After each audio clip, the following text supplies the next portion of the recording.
चलो देखियाई छठ के मेला ये धनी, लगता कि तबे सब काम अपन बनी। जय छठी मैया। चलो देखियाई छठ के मेला ये धनी, लगता कि तबे सब काम अपन बनी। सजिला संवरला ऐसे ठीक नहीं खे, सजिला संवरला ऐसे ठीक नहीं खे। जौवन किनले बानी का कहतारू बोला? हे राजा जी जौवन किनले बानी पटना से पियरी राजा जी तनिक नहीं खे। जौवन किनले बानी पटना से पियरी राजा जी तनिक नहीं खे। एकदम मुआई दे बुटा ना हो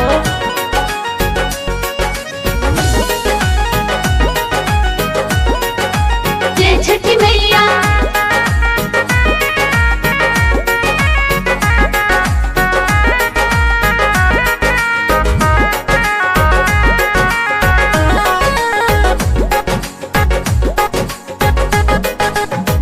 बाट मुलायम कपड़ा कलर के गारंटी, सोना पिया बदले कला होके जय वारंटी।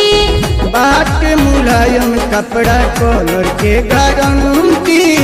सोना पिया बदले कला होके जय वारंटी। एक बार पहिरल सोना पैसा वसूल हो जाई। छोड़ा त कलर बना जाए देह हमर पीराई।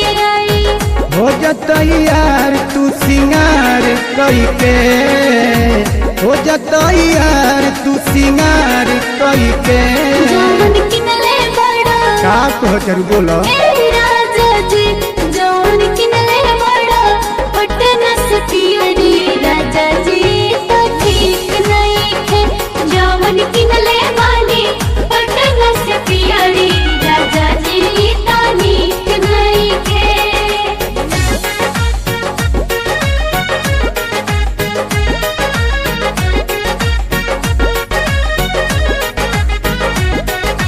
जय जय मैया जय छठी मैया।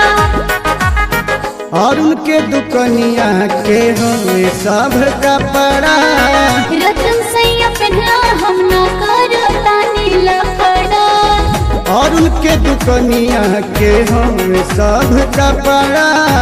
रतन सैया पहना हम न करो तानी लफड़ा। सोना चांदी न पहिरा यह भीड़ बड़ी भारी बा। डर नइखे कोनो सैया मुँह पुलिस के तैयारी बा। थक गई तहरो इंतजार कही के, थक गई तहरो इंतजार कही के। जौवन किनले बड़ा तब पेन ला